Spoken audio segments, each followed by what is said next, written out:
সবাই মিলে তালে তালে মারো কাইয়ার গালে।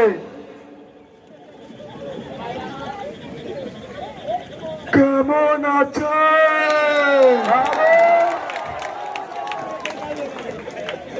ভাইরা, কেমন আছে দাদারা, কেমন আছে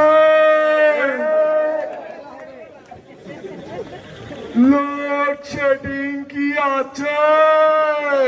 কারেন্টে তো থাকে না, লোডশেডিং থাকবে করতে। মুরব্বী মুরব্বী আরে এরা কারা, কোত্থেকে এলো এরা? স্যার স্যার স্যার, আমরা অনেকক্ষণ যাবত আপনাকে এখানে দাঁড়িয়ে থাকতে দেখছি। আপনি কে? আমি সাংবাদিক। ও আচ্ছা, প্রশ্ন করুন। বাসেরাঘাট টেলিভিশন থেকে আমি স্যার রিপোর্টার কাকাতুয়া। স্যার এখন থেকে অনেকক্ষণ যাবত আপনি দেখছি এখানে দাঁড়িয়ে আছেন।